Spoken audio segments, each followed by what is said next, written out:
Notanya Emang benar harus. ada. Notanya ada 90.000, tapi saya udah panggil. Jadi kita udah ngobrol sama sama Alif.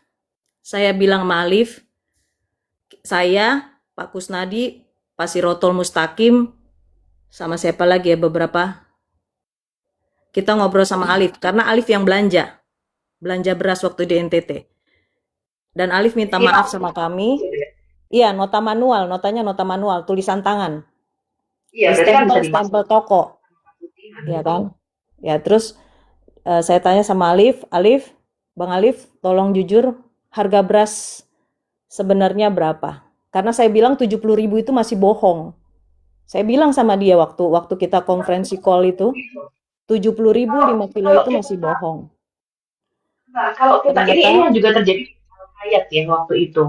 Di Al Hayat makanya dananya karena saya nggak pegang ya. jadi Dana akhirnya, keluar masuk jadi bener kok. akhirnya Alif bilang, iya Kak, Ini loh Bu Mawar, eh, apa ber- namanya? Kenapa kenapa mereka harus memarkup harga seperti pauzang gitu loh. Kenapa nggak jujur? Kalau mereka minta dana, kita pasti kasih kok. Kita kasih sebentar, support secara pribadi kok. iya sebentar dulu, Biar Bu selesai Sophie, dulu Bu, biar ini biar belum aku selesai Bu. selesaikan dulu. Jadi Jam 8 itu paling santer jam 9 saya sudah bangun. Betul. Saya buka Komal, tidak ada apologet yang bangun. Atau mereka sibuk. Mungkin mereka butuh ini. Betul. Kayaknya butuh ini. Karena begitu saya buka Komal pagi-pagi, saya cari mana ini Ya, Komal. sekarang ini kok nggak ada yang buka. Oh, Iya. siap bang, siap bang. Tadi pagi, kemarin begitu terus. Jadi gimana mau dakwah kita ini bagus? Sementara saya mau solo, jaringan nggak bagus. Gitu. Kita kalah sama Pak Bom Bom. Nggak ada yang seperti Pak Bom Bom. Bisa 12 jam, 13 jam Iya, sendirian. iya betul. Jadi ya teman-teman apologet, dan bukan juga hanya apologet, Dinda. Siapapun netizen kan juga ikut begadang. Mereka juga ikut tepuk tangan, Betul. mereka juga ikut ribut tertawa. Maka ini mereka butuh ini suplai nutrisi untuk menjaga kesehatan. Ini ada mau madu dan murah. Saya agaknya kaget. Berapa harganya? 40.000. 40.000. Sebanyak ini, Masya Allah. Allahu Akbar. Kenapa murah, teman-teman? Karena beliau langsung connect dengan sumber, dengan penghasil madunya. Bukan melalui banyak-banyak tangga-tangga, tapi Nggak kita ambil. langsung di tempatnya. Jadi murah. Jadi teman-teman netizen, silakan pesan madu ini di saudara kita. Di link deskripsi sudah ada juga. Ada di deskripsi ya, sehingga ya kita nonton itu bisa kuat. Percuma juga untuk nanti tidak masuk juga ilmunya kalau gitu. Assalamualaikum warahmatullahi wabarakatuh. Berjumpa lagi dengan Jadid HMC ya, channel yang mengedukasi dan menghibur. Sebenarnya saya sudah malas untuk membuat pemberitaan di channel ini. Pemberitaan tentang bejatnya para polikardus-polikardus yang mengaku apologet Kristen ini. Tapi entah kenapa, kelakuan-kelakuan mereka ada saja yang memancing kita untuk membahas mereka. Untuk memberitahukan kepada orang-orang Kristen bahwa kalian sedang dibohongi. Jadi sekali lagi teman-teman ya, mau nggak mau kita harus sampaikan hal ini supaya saudara-saudara Kristen kita jangan lagi tertipu, jangan lagi dibodohi oleh orang-orang yang tidak bertanggung jawab ini. Dari dulu saya sudah sampaikan, tiada hari tanpa menipu, tiada hari tanpa berdusta. Itulah yang terus dilakukan oleh para polikardus-polikardus ini. Mereka berkata sedang membela iman Kristen, padahal yang sedang mereka bela adalah isi perut mereka. Yang sedang mereka perjuangkan adalah nominal yang ada di rekening mereka. Berkali-kali saya sampaikan, walaupun mendapatkan pertentangan, walaupun saya dihujat, dicaci maki, bahkan dikriminalisasi. Dikriminalisasi karena sudah mengganggu periuk mereka, sudah membongkar modus penipuan yang mereka lakukan. Tetapi karena kecintaan saya kepada saudara-saudara Kristen saya, maka terus saya sampaikan hal ini. Banyak saudara saya, teman saya yang masih Kristen, yang saya harus jaga agar mereka jangan tertipu oleh para polikardus-polikardus laknatullah ini. Berkali-kali saya sampaikan bahwa modus mereka hanya ingin mencari keuntungan. Mereka terus menipu kalian. Mereka terus memanfaatkan orang-orang Kristen yang memang sifatnya itu baik, suka membantu, sehingga dimanfaatkan. Kebaikan orang-orang Kristen dimanfaatkan oleh Polycarpus ini. Dan sekali lagi teman-teman, setiap saya membongkar, saya selalu menampilkan data, selalu menampilkan bukti-bukti. Kalaupun bukan berupa bukti, selalu berupa pernyataan, berupa kesaksian ya. Jadi bukti itu bisa dua teman-teman. Bisa alat bukti langsung, ya misalnya ada kejahatan pembunuhan. Ada alat buktinya, misalnya pisau untuk membunuh, ada sidik jarinya, ada noda darahnya, kan gitu. Atau yang kedua, berupa kesaksian dari orang yang menyaksikan hal tersebut. Saya sudah tampilkan bukti-bukti penipuan mereka. Ya, baik itu mutasi rekening, WhatsAppan, chattingan, dan sebagainya. Begitu juga dengan kesaksian-kesaksian yang berasal dari internal mereka. Jadi kalau dibilang, oh kami nggak terima kesaksian, kamu kan musuh kami, kamu kan nggak suka ajaran kami. Halo, yang saya tunjukkan kesaksian dari internal kalian sendiri, selalu. Dan baru-baru ini, para Polycarpus sedang membuat sebuah pelayanan dengan tujuan memperkaya diri, yaitu pelayanan untuk membantu saudara-saudara kita yang ada di wilayah Kupang, wilayah NTT, yang sedang terkena musibah. Bayangkan teman-teman ya, setiap ada musibah, di situ jadi lahan cari uang para Polycarpus. Saya nggak ngerti ya, kok bisa moral mereka seperti itu? Kok bisa bejatnya mereka sampai setingkat itu? Kalau kalian misalnya korupsi uang negara, kalian menipu, ya, menipu perusahaan, itu kita anggap ya kejahatan biasa gitu, ya, kejahatan biasa. Tapi ini orang sudah terkena musibah, kalian tipu, kalian korup, itu bejatnya gila teman-teman. Itu bejatnya gila. Sama kayak kita bilang, pejabat korupsi itu banyak. Tapi kalau yang dikorupsi, dana haji, dana Quran, dana sosial untuk masyarakat, itu biadabnya luar biasa. Bantuan untuk fakir miskin dikorupsi. Bantuan untuk anak yatim dikorupsi, itu waduh biadabnya di atas orang korupsi untuk pembangunan jalan, ya, korupsi untuk pengadaan barang pemerintah, kan begitu. Jadi ini bejatnya tuh gila teman-teman. Otan kena musibah, ada yang masuk penjara dikorupsi. Rudi Simamora masuk penjara dikorupsi. Deddy Saputra masuk penjara dikorupsi, tidak disalurkan. Dan sekarang saudara-saudara di NTT sedang terkena musibah, ya, kena gempa. Banyak orang kehilangan rumah, banyak orang harus mengungsi, banyak orang jadi tidak bisa mencari nafkah. Dan sudah seharusnya kita membantu saudara-saudara kita tersebut, tetapi malah dijadikan ladang cari uang oleh para Polycarpus biadab ini. Bayangkan teman-teman ya, bayangkan seberapa biadabnya orang-orang ini. Di tengah kesusahan orang-orang di NTT, mereka malah manfaatkan untuk mencari keuntungan pribadi. Dan ini berasal dari kelompok orang-orang yang mengaku apologet Kristen. Ya, jangan salah teman-teman ya, inilah orang-orang yang selalu menggaungkan bahwa mereka apologet, ya, apologet Kristen. Mereka sering melakukan pelayanan, sering membaptis orang, sering melayani gitu kan. Padahal tujuan dari pelayanannya hanya memperkaya diri, hanya untuk menipu donatur. Waduh, biadab mereka teman-teman. Dan hal ini dibongkar oleh sesama Kristen, oleh mantan anggotanya sendiri yang sudah memilih keluar karena tidak tahan melihat korupsi yang dilakukan sudah di atas kewajaran.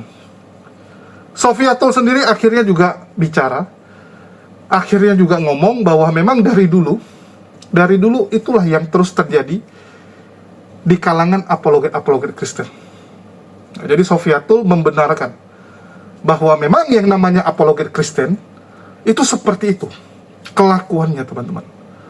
Sekali lagi ya, Kristen dirugikan, Kristen dijadikan korban komunitas oleh para Polycarpus ini. Nama Kristen dirusak lagi oleh mereka.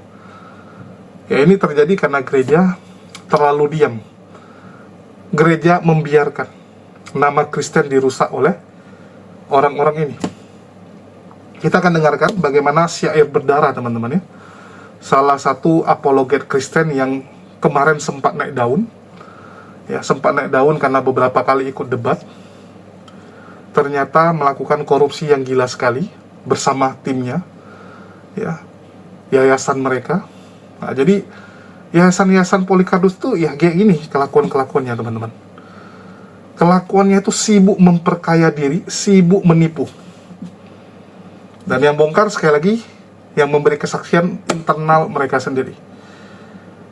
Jadi kalian nggak perlu percaya saya, tapi kalian tolong dengarkan baik-baik apa yang disampaikan oleh teman-teman kalian sendiri. Dan saya berharap teman-teman Kristen itu bisa belajar. Teman-teman Kristen bisa tahu ya, bahwa yang selama ini saya lakukan hanya supaya kalian jangan tertipu, supaya nama Kristen tidak dirusak oleh orang-orang ini. Itu niat saya. Dan bagi teman-teman, sebelum kalian saksikan, jangan lupa kita di sini sambil jualan madu. Ini ada varian terbaru dari Maudi Madu, yaitu varian hutan NTT ya. Nah, ini varian terbaru dari madu kami, di mana varian ini menambah jumlah varian madu hutan kami. Dan ini cukup eksklusif ya, cukup luar biasa, karena memang NTT itu jauh, teman-teman ya. NTT itu jauh dan merupakan salah satu penghasil madu terbaik di dunia, diakui sebagai penghasil madu terbaik. Bagi teman-teman yang mau beli, silakan, link pembelian sudah ada di deskripsi. Dan jangan lupa kita sambil jualan kopi dan gula aren juga, ini pasangannya, biar jadi kopi susu gula aren ya. Jangan lupa di check out. Link pembelian baik Shopee, TikTok, Shop maupun Tokopedia sudah ada di deskripsi video, atau bisa melalui nomor WhatsApp yang tertera. Ini yang mau kita ingatkan kepada teman-teman, selektiflah berdonasi. Ya, jangan membawa nama Tuhan langsung kita support. Aku juga kena tipu, aku juga berdonasi ke sini. Ya, saya mau ngomong apa adanya nih. Saya juga merasa ditipu. Akhirnya saya berdonasi. Saya juga ketipu. Jangan ketawa kau kakak Marina.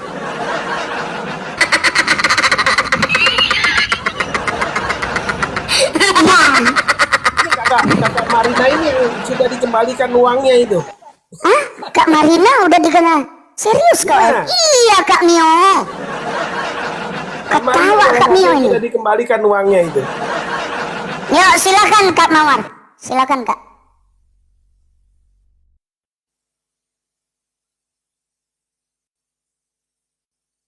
Kak Mawar. Ya, sorry Kayaknya tadi udah Kak Mawar siap-siap ngomong goreng. ngomong tapi lupa di mute. Siap-siap goreng. Iya siap. Makan, ada yang digoreng. Nama Taufik. Nama Jadi gini. Taufik. Jadi gini ya teman-teman, sebelum kami berbicara di sini, Udah jadi ada teman-teman obrolan di jangan belakang. salah menilai. Sebelumnya kami udah ngobrol dari hati ke hati dengan beliau dan tim ya, via Zoom, via call conference WA, karena kan kita punya grup WA ya. Jadi setiap apa yang dikeluarkan, pengeluaran dari setiap pelayanan itu dilaporkan di grup WA. Memang betul ada laporannya. Kok aku suaranya balik ke aku ya? Enggak, aman Kak. Aman ya. Aman. Jadi memang itu betul ada laporannya. Hanya seperti ini ya. Saya itu kan suka mempromosikan juga di Komal beliau. Saya dan Pak Kusnadi. Sering kita ikut mempromosikan, jangan takut teman-teman. Kita akan melaporkan pengeluaran secara transparan. 1 rupiah pun yang terpakai akan kita laporkan. Itu janji ya. Nah, karena kita juga sering mempromosikan itu, ketika ada ketidakberesan dalam laporan keuangan itu, maka, iya kan, doubling kan? Doubling loh, Bang M. Bang M Masih itu doubling, mesti di mute Bang M. Bang itu M-nya yang doubling ya? Oh, aku yang doubling. Iya, Cardnya masuk itu Bang. iya. Oke, sekarang udah ya. Nah, jadi saya itu dan Pak Kusnadi itu mempunyai seperti kayak punya rasa tanggung jawab juga. Aduh, mana kita udah promosiin bahwa laporan keuangan itu akan setransparan mungkin gitu loh. Oleh karena itu, tanya di grup WA ya. Mungkin yang masuk di grup WA, Pak Kusnadi, Kak Armel ya, di atas ini orang-orang yang masuk dalam grup WA. Sama Bang Juntak, ini yang di bawahnya Pak Kusnadi ini. Bang Juntak, itu juga di grup WA. Tanya mereka, saya yang paling cerewet. Ketika laporan keuangan itu disajikan oleh beliau, maka saya akan meneliti secara teliti. Saya nggak asal baca aja, nggak asal terima aja. Nah, jadi awal mula itu pembagian beras di NTT, ini saya fair aja. Ketika dilaporkan harga beras itu satu saknya itu 5 kilo itu 90.000 di dalam laporan dia. 90.000. Saya sampai bilang gini, karena saya nonton waktu pembagian beras itu, saya nonton, saya bilang, serius, harga beras SPHP, mungkin kita pada tahu lah ya, harga beras SPHP itu adalah beras bulog dari pemerintah. Aku sampai bilang, ini yakin harga beras SPHP harganya 90.000 per sak? Yang 5 kilo itu? Itu yang saya tanya. Terus jawabannya, iya Kak, betul. Karena saya yang belanja ke lapangan. Emang di lapangan harganya segitu. Saat itu juga saya keluar dari grup WA. Tanya Pak Kusnadi, karena saya tahu itu bohong. Karena beras bulog itu, beras SPHP itu punya harga eceran tertinggi. Jadi nggak boleh orang ngasih harga sembarangan. Karena dia ada harga eceran tertingginya dari pemerintah, HET-nya, head-nya, yaitu 65.000. Makanya saya dari situ langsung saya, kok kayak begini, aturan 100.000 itu kan sembako per paket 100.000 pada donasi. Aturan 100.000 bisa beli beras sama telur kah? Kan ada kalau 65.000 berarti bisa pakai telur kan 1 kilo. Atau bisa sama minyak kah? Tapi ini hanya dibelikan beras seharga 90.000. Ini bukan di Papua, di NTT ya. Makanya dari situ saya langsung merasa kok seperti ini. Nah, itu hanya satu ya, satu yang saya permasalahkan. Itu belum yang lain, tapi saya udah keburu keluar grup. Karena saya udah nggak bisa terima kalau udah bohong-bohong begini, udah markup begini. Dan kita udah nanya sih, akhirnya langsung saya bilang sama Dominic, saya udah nggak bisa nih begini. Harga cuma 65.000 dibikin 90.000. 35.000-nya 25.000 untuk apa? Nah, akhirnya Bang Dominic ngomong kepada beliau, terus beliau mengaku salah. Saya pikir dia mengaku salah, mau berkata jujur, oh iya, baiklah, ini harga beras sebenarnya sekian. Tapi ternyata, ya Pak Kusnadi tahu ya, ketika kita bikin Zoom, saya pikir permintaan maafnya adalah dengan meralat harga beras itu ya. Jadi jujurlah yang sebenarnya, ternyata enggak. Dia bilang harga beras 70.000. Terus 20.000-nya adalah, kenapa kita bikin 90.000 di laporan? Karena 20.000-nya adalah untuk yang ngangkat-ngangkat beras, makan tim misi di sana. Jadi itu makanya kita gabungkan jadi 90.000. Maaf Jadi Kak Mawar, ada 100. maaf Kak Ya? Mawar, Ya. maaf sampai ke Alif itu yang dikasih 5 juta itu perlu dikasih tahu. Oh, perlu ya. Perlu, sampai ke situ perlu. Supaya Tapi kalau aku nanti kasihan Alifnya ya. perlu Kak. Karena itu kan runtutan akhirnya ketahuan, Bang. Pertanyaan Kakak Sofiatul, apakah Dominik termasuk? Kak Mawar lah bisa jawab itu. Oh iya, sebagai info ya buat teman-teman semua, Dominik sudah mengundurkan diri dari bendahara. Jadi dia udah mengundurkan diri semenjak kejadian ini. Karena saya bilang sama dia, jangan ikut menutupi sesuatu yang nggak benar lah. Jadi dirimu ikut berdosa Sorry, Kak juga Mawar. kalau menutupin. Iya, Dana iya, keluar Bu masuk Sofi. itu bukan atas nama Bang Syair kan? Dana Kenapa? keluar masuk itu kan dulu kan bendaharanya siapa kan? Dana keluar masuk rekening itu kan bukan atas nama Bang Syair, atas nama bendaharanya siapa gitu kan?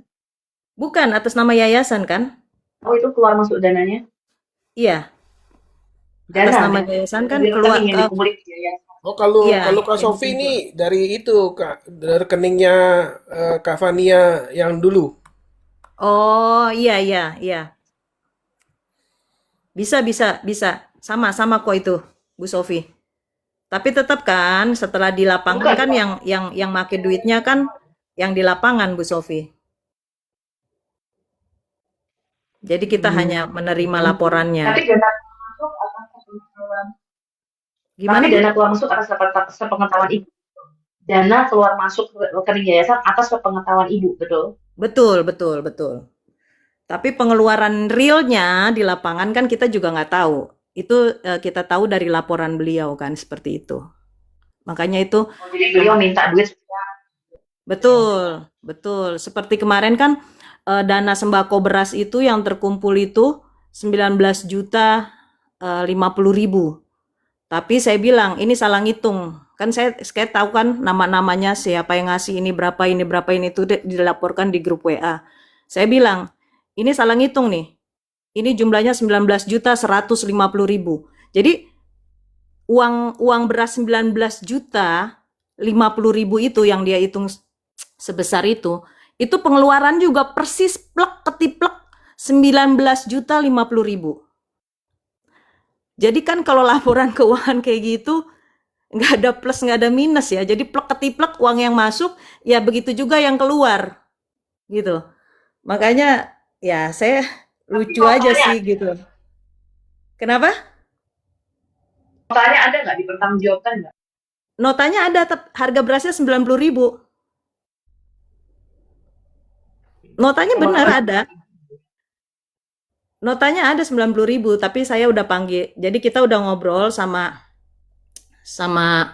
Alif.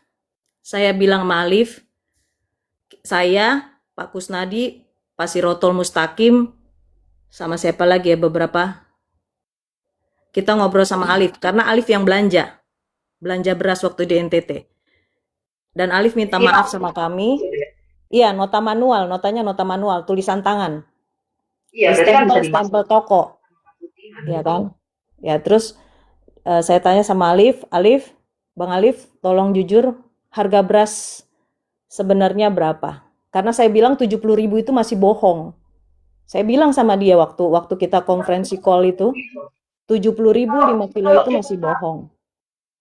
Nah, kalau kita ini yang juga terjadi di Al Hayat ya waktu itu. Di Al Hayat makanya dananya karena saya nggak pegang. Ya. Jadi dana keluar masuk. Jadi akhirnya Alif bilang, "Iya, Kak." Ini loh Bu Mawar. Apa namanya? Kenapa mereka harus memarkup harga seperti pauzang gitu loh. Kenapa nggak jujur? Kalau mereka minta dana, kita pasti kasih kok. Sebentar. Kita kasih support secara pribadi kok. Iya, sebentar dulu. Biar selesai dulu, Bu. Ini Biar belum aku selesai, selesaikan Bu. dulu. Jadi saya tanya sebenarnya berapa itu harganya? Karena dia kan yang belanja bener Bang. Langsung dia bilang, "Iya Kak, harganya sebenarnya 65.000. Terus Waduh. Jadi 65.000 dimasuk ada 90.000. Saya bilang ke kita kasih loh. dari situ saya ya sudahlah, karena saya juga sudah karena saya juga sudah inilah ya, udah prediksi itu bahwa harga beras itu memang 65.000. Karena kan saya juga udah lihat di Google, harga eceran tertinggi beras SPHP di NTT itu adalah 65.000 gitu. Seperti itu. Jadi akhirnya Kolam baptisan bagaimana? Kolam saya baptisan kenapa jadi kolam renang? Kolam lele nih. nah, jadi ya seperti itu. Jadi teman-teman, ya ini terserah ya. Kalau kami sih dari donatur, ini hanya satu ini yang saya kasih tahu, yang lainnya nggak usah lah ya. Yang penting sebagai gambaran aja bahwa kenapa kami keluar, kenapa kami memberitakan ini supaya jangan ada lagi eh, yang berdonasi, karena donasi juga, tanpa donasi dari TikTok juga pelayanan Pak Sair dan tim akan tetap berjalan dengan seperti biasanya kok. Gitu, karena udah ada support dari pihak lain seperti itu. Jadi saya hanya cukup kecewa kenapa 100.000 yang harusnya jadi milik eh, orang-orang NTT yang susah, yang hidup dalam kemiskinan, harusnya 100.000 itu bisa untuk beli beras dan telur mungkin, tapi akhirnya hanya dibelikan beras doang. Seperti itu sih. Jadi saya sih hanya ingin, ya terserah kalau mau percaya kalian, kalau tetap ada yang mau tetap mendukung ya silahkan. Kami juga tidak akan nggak akan ini ya, silahkan. Dan kami juga hanya akan apa ya namanya, kalau di sini tuh namanya konversi versi konferensi Kasih lah, pers. mengklarifikasi lah. Klarifikasi ini hanya sekali saja, di sini saja, di Komal ini saja. Begitu. Dengan harapan bahwa kedepannya pelayanan Pak Sair dan tim juga mungkin akan tetap berjalan, karena memang pelayanannya itu memang benar-benar nyata. Kita juga nggak bilang, ya, jadi kita fair. Kalau memang pelayanan itu nyata, memang ada. Tapi kalau memang ada sesuatu yang nggak baik, masalah keuangan itu, ya kita juga harus ngomong hal yang sebenarnya seperti itu. Seperti, oh ya satu lagi contoh mungkin kayak pembangunan kolam baptis.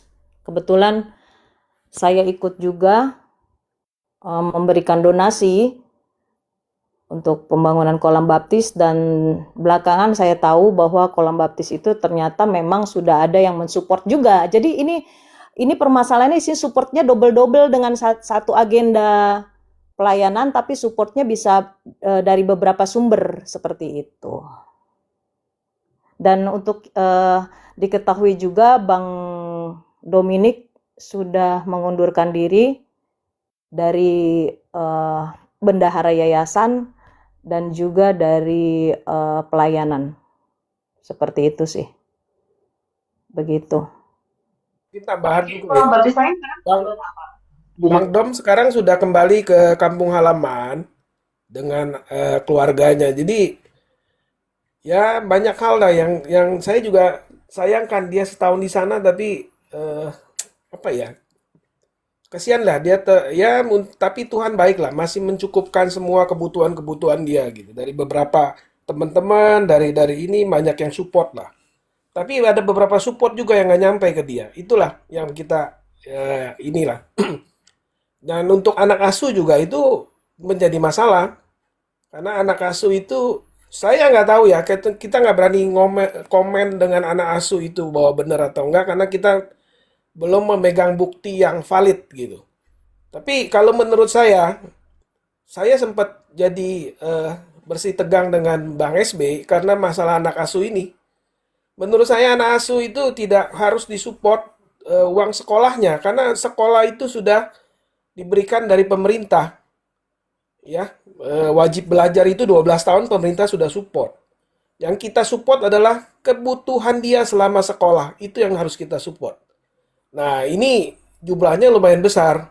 Satu anak 1,2 dan anak baru 2,4 kalau nggak salah. Itu yang membuat saya bersih tegang, dan saya bilang sama bendahara waktu itu, saya tidak akan support lagi untuk anak asuh gitu. Karena memang saya udah mencurigai ada ketidakberesan gitu. Dan untuk yang kolam baptis itu, sebagian uangnya sudah dibangunkan untuk rumah di belakang untuk kamar dan segala macam. Jadi sebenarnya donasi ini double-double. Sudah ada yang support dia. Support utama sudah ada dari lembaga misi. Dan Geraha juga sudah disupport KBB dan lembaga misi dan dari donasi dari TikTok ini. Dari TikTok setahu saya lumayan besar dapatnya. Hampir 80-90% untuk mengcover pembangunan Geraha itu. Ya. Dan dia sempat juga bicara sama saya pada saat saya pasca di sana bahwa saya punya Kak Nandui, Kak Duri, Mawar, Bang Sirot pada saat itu juga tahu kita membicarakan bahwa yayasan ini harus punya usaha supaya tidak bergantung dengan donasi. Kita sudah pikirkan itu waktu itu. Kita mau support untuk usaha itu. Saya sudah gambarkan untuk bikin satu tempat di tempat di Geraha itu untuk pembangunan sebuah toko kecil lah ya. Kita waktu itu berpikir mau jual sembako waktu itu untuk gas, air minum, dan segala macam. Tapi itu kenyataannya nggak dilakukan. Dan akhirnya setelah jadi itu Geraha Murtadin itu beda dengan apa yang kita gambarkan di awal. Nah itu saya sempat kecewa itu. Jadi saya sekali lagi ya, saya berbicara di sini dengan Kak Mawar bukan untuk menghakimi orang itu, tidak. Pelayanan itu real, nyata, dan ada. Jadi pelayanan Geraha Murtadin, pelayanan Bang SB itu jelas. Jadi bukan kaleng-kaleng. Saya ikut dia 2 hari untuk pelayanan dan saya melihat dengan mata kepala saya sendiri. Tapi yang saya sesalkan adalah pemakaian uang yang tidak ada bertanggung jawab. Itu aja yang saya sesalkan. Gitu ya Bang M.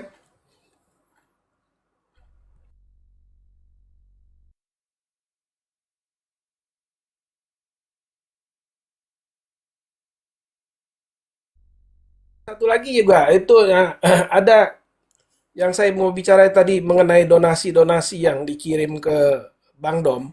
Itu banyak. Ya, ada dari lembaga misi yang memberikan dia tiket dari tempat asal dia ke tempat Bang Syair. Itu tidak nyampe, tapi tiketnya dibelikan oleh dari teman-teman kita di yayasan waktu itu yang mendukung klan berdarah pada saat itu. Terus banyaklah waktu pindahan rumah dan segala macam. Jadi ini pun kita tahu pada saat setelah kasus ini meledak. Sebenarnya kita nggak mau bicara di Komal.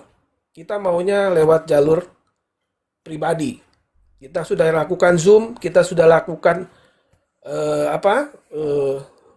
WA call, conference segala macam. Tapi masalahnya Bang SB ini berkeras hati gitu. Tidak mau, dia cuma minta maaf bahwa dia salah, tapi dia tidak mau mengakui kesalahannya dan tidak mau membeberkan apa yang menjadi kesalahan dia. Dan sekarang dia memfitnah kita bahwa donatur-donatur memfitnah dia bahwa dia adalah penipu. Itu yang saya nggak suka juga. Kita berbicara ini kenyataan bahwa kita ada melihat ada ketidakbenaran, ketidakberesan. Itu yang kita mau. Itu supaya dia berubah. Dan kepada teman-teman nih di Komalnya Mr. M, saya tidak menganjurkan untuk kalian tidak berdonasi juga. Kalau kalian masih percaya dan masih tetap ingin berdonasi, silakan. Tapi kita menyampaikan ini supaya jangan ada sesal di kemudian hari gitu. Karena saya yang mempromosikan dan Kak Mawar dan tim-tim lain kayak Bang Sirot, Kak Armel, Bang Alberto. Sampai Bang Arbeto sendiri terakhir waktu di NTT dia masih mempromosikan untuk beras loh. Dia nggak tahu masalahnya. Kita kemarin nggak pernah ngomong sama dia. Tapi saya dan Kak Mawar sudah tahu. Kita keluar dari grup awal-awal. Saya dulu. Karena saya ada mencium ketidakberesan, saya keluar dari grup. Baru disusul sama Kak Mawar. Keluar dari grup. Nah ini mungkin Pak Sirot bisa juga nambahin nih. Enggak, aku sedikit sebelum Bang Shalom, Sirot. halo semuanya. Salam Bang Sirot. Salam. Shalom. Aku tambahin sedikit ya sebelum ke Bang Sirot. Jadi gini, sebenarnya bukan hanya itu aja sih yang membuat kita jadi mundur ya, bukan hanya markup harga. Jadi gini, saya sebenarnya sesudah beras itu yang mau saya bahas adalah harga selimut, karena di NTT tahun lalu saya yang menyumbangkan selimut dari saya pribadi. Nggak ada donasi dari lain-lain, saya sumbangan selimut dan harga selimutnya 35.000. Itu tahun lalu di NTT. Dan kemarin harga selimut yang dilaporkan itu 85.000 per pieces. Jadi bayangkan tahun lalu 35.000 tambah dalam jangka waktu setahun selimutnya naik harganya jadi naik 50.000 ya. Selimutnya naik harganya naik 50.000 jadi 85. Sebenarnya habis beras itu yang mau saya tanyakan. Tapi karena saya udah kecewa di beras, tetap dia bertahan dengan ketidakjujurannya, akhirnya saya keluar dari grup, jadi saya nggak sempat membahas masalah harga selimut itu. Seperti itu.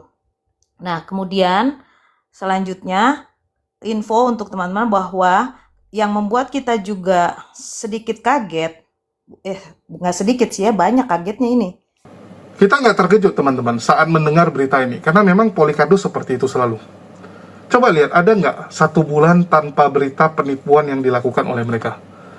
Ada nggak 1 bulan ya kita libur mendengar penipuan yang dilakukan Polikardus? Nggak ada teman-teman. Setiap bulan ada aja kan, ada RK lah, ada kasus Deddy Saputra yang ditipu oleh Redda Marbun, ya, terus ada juga Eagle Amerika kemarin yang ditipu juga, uangnya sampai hari ini belum dikembalikan, kan gitu. Terus-terusan ada berita-beritanya, ya, ada edisi yang menipu juga. Kenapa itu bisa terjadi teman-teman? Kenapa? Karena orang Kristen terlalu polos. Orang Kristen terlalu polos teman-teman, sehingga dimanfaatkan oleh mereka. Kebaikan orang Kristen dimanfaatkan. Hati-hati kalian.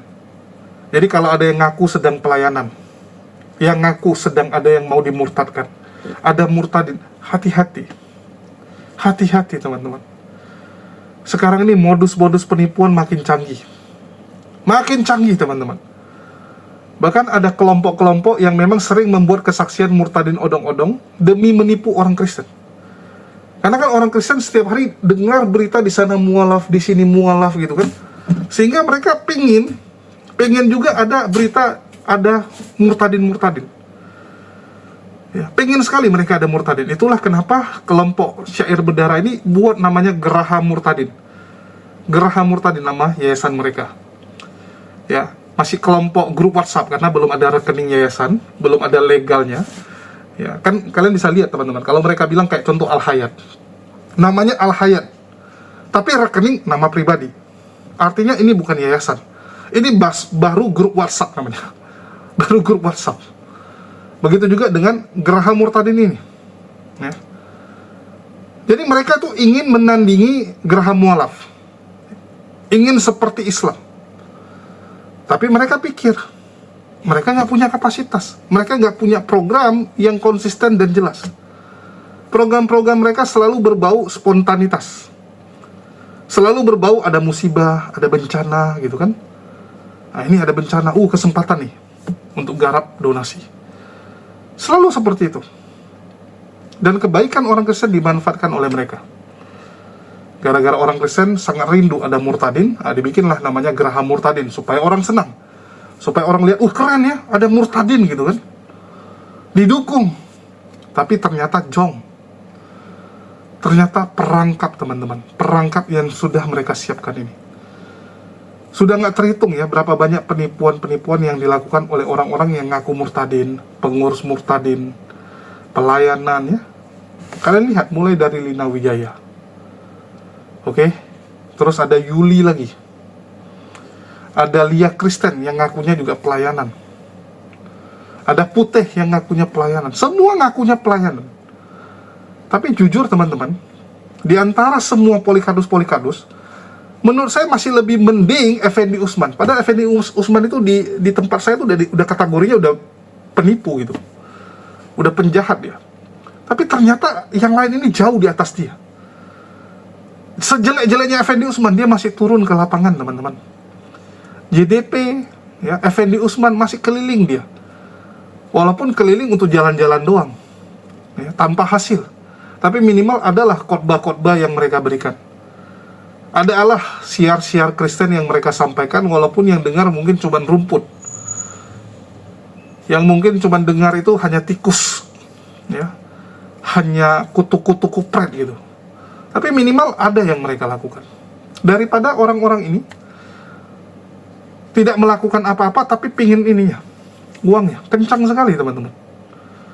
Kencang sekali penipuan yang mereka lakukan. Dan saya paling sedih tahu apa? Ternyata di balik para donatur ini banyak yang Chinese. Biasanya Chinese itu terkenal pintar-pintar dan kritis.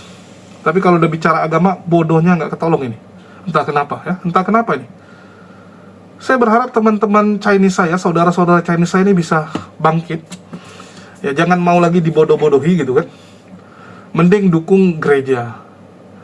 Mending kalian cari tahu dulu reputasinya gimana. Jangan hanya karena dengar dia ngomong, ya, dengar dia begini, dengar dia begitu, langsung percaya. Cek dulu reputasinya. Uji dulu kan gitu. Lihat apakah dia konsisten dalam hal ini atau cuman baru-baru ini. Terus orang-orang yang mengaku sebagai tim pelayanan ini punya nggak pekerjaan yang tetap? Punya nggak mata pencarian yang benar gitu? Oke, mungkin dia sering pelayanan ke sini kemari, tapi di rumah dia ada gunung emas. Dia ada usaha yang bisa dia tinggal. Dia punya bisnis yang sudah autopilot, yang sudah jalan. Nah, mungkin, ya mungkin dia bisa. Tapi kalau pengangguran, ya, yang harus dikasih makan banyak nih. Kreditnya sana sini ya, ada cicilan rumah, cicilan mobil, cicilan ini tuh. Nggak ada penghasilan tetap, sok-sok mau pelayanan yang berbau agama. Itu pasti teman-teman, dia akan ambil makan dari situ. Karena insting dasar manusia adalah bertahan hidup. Jadi supaya dia bisa bertahan hidup dari cicilan tersebut, dari biaya hidup dia pasti akan ambil dari situ. Itulah saya bilang bullshit sekali orang kalau ngomong kegiatan sosial tapi dirinya sendiri belum beres. Ya. Saya teman-teman sering melakukan kegiatan sosial, tetapi saya selalu sadar diri. Jumat Berkah saya lakukan, saya buat saat saya ekonomi lagi lumayan.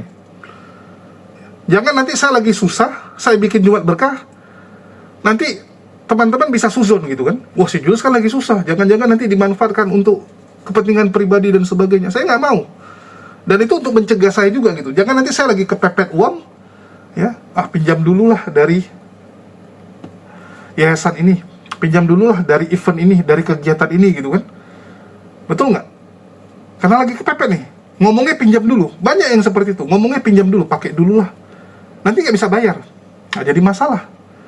Jadi saya tuh dari dulu teman-teman, saya nggak akan melakukan kegiatan sosial sebelum saya beres dulu. Sebelum saya beres. Udah beres baru lakuin. Nanti kalau lagi ada turbulence, ada gonjongan, udah stop dulu. Jangan paksakan. Bahaya teman-teman. Banyak orang itu jatuh karena nggak bisa membedakan kantong kiri dan kantong kanan. Banyak. Ada orang buka usaha, ya, karena dia pikir usaha itu punya dia. Uangnya dia pakai suka-suka, ya, untuk kebutuhan hidup dia, untuk beli-beli barang dia. Akhirnya habis, untuk mutar usaha jadi nggak ada. Usaha tutup, kepake modalnya. Sering kan orang gitu kan? Dia jualan, uang modalnya kepake, sehingga besok jadi tutup jualannya. Harus nyari lagi modal untuk jualan, kan konyol sekali. Alhamdulillah saya dari kecil dididik harus bisa bedakan mana uang usaha, mana uang pribadi. Contoh nih, saya usaha madu. Saya jualan madu, kas madu teman-teman. Ya, kas madu itu sendiri, nggak gabung dengan pribadi saya. Saya cuman bergaji. Ya, saya ambil pendapatan setiap bulan sekian. Saya sesuaikan juga. Ya, cocok nggak pendapatan itu kalau saya ambil? Mengganggu nggak cash flow? Kalaupun nggak cukup, ya, saya udah ambil misalnya berapa, dan uang tersebut nggak cukup untuk biaya hidup saya. Mending saya kelaparan daripada usaha saya ganggu. Mending saya kelaparan. Mending saya teriak-teriak cari dari yang lain. Cari dari tempat lain daripada usaha ini saya ganggu. Usaha tetap usaha. Dan alhamdulillah usaha kita menampakkan hasil kan. Produk kita bertambah terus teman-teman. Yang namanya produk bertambah, otomatis modal bertambah. Kayak contoh nih, Sekarang kita ada tambah varian hutan NTT. Untuk nambah varian ini kan kita nyetok. Ya, kalau kalian ke tempat saya, stok madu saya tuh sekarang udah ribuan, teman-teman. Namanya stock on hand ya. Jadi kan keluar masuk, tapi stok on hand saya itu nggak pernah di bawah 1000 botol. Nggak pernah. Ya. Kurang lebih 1000 botol. Oke? Harus ada stok segitu. Supaya jangan kita keteteran. Ada yang keluar, ada yang masuk, ada yang keluar, ada yang masuk. Ya. Jadi, itulah pentingnya teman-teman membedakan kantong kiri dan kantong kanan. Cuman banyak orang memang nggak bisa. Dengan alasan, uangnya nggak ada bang. Kalau saya pisahin nanti jadi nggak ada uang sama sekali gitu kan. Yalah. Uang mau 1000 pun kalau mau dipecah ya tetap bisa. 500 gitu kan. Modal itu tetap nggak boleh disentuh teman-teman. Untung itu nggak boleh disentuh. Kesana. Tapi itu kita akan bahas lain lah. Yang kita bahas ini polikardusnya ya. Polikardusnya yang banyak pengangguran. Sehingga mereka jadikan ini ladang pencarian. Coba kalian lihat. Polikardus yang ada di TikTok ini, yang ngaku apologet Kristen ini, ada kerja nggak? Edi saja pengangguran. Edi saja ngaku pengangguran kok. Ya, berapa banyak yang pengangguran di sini? Mayoritas. Ada kerja nggak? Nggak ada. Ada usaha nggak mereka? Nggak ada. Saya jelek-jelek teman-teman ya. Sejelek-jeleknya saya misalnya nggak mau usaha, nggak mau jualan madu, saya tuh masih ada penghasilan dari usaha keluarga.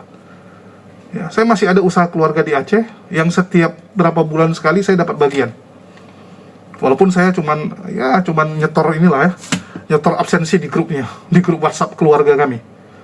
Karena sama sepupu kan, usahanya sama sepupu, keluarga besar gitu. Ya masih ada menghasilkan. Tapi karena saya tahu dari situ saja nggak cukup, ya saya harus ada tambahan income. Alhamdulillah, ya dari YouTube walaupun sangat kecil, walaupun YouTube sekarang sangat kecil, beda dengan zaman dulu. Saya akui, zaman dulu YouTube saya tuh bisa puluhan, 20-30 bisa teman-teman. Ya, bahkan bisa 30 gitu. Kalau sekarang cuman 2 juta paling. Ya, 1 juta 2 juta lah YouTube. Itu untuk bayar listrik sama internet. Karena internet lumayan, listrik lumayan gitu kan. Nah, selebihnya udah nggak ada, itu untuk nutupi itu. Untuk tambahan dari mana? Ya jualan madu. Itulah saya jadikan YouTube ini fokus jualan madu, jualan kopi. Ya, sekarang kita tambah jualan kopi, jualan gula aren, semua kita jual teman-teman. Ya, semua kita jual, yang penting halal. Yang penting halal. Jadi setiap bulan kita akan nambah produk. Ada untung, nambah produk. Ada untung, nambah produk kan gitu. Ya. Jangan kayak Oten. Oh, ini bisa dimanfaatkan nih.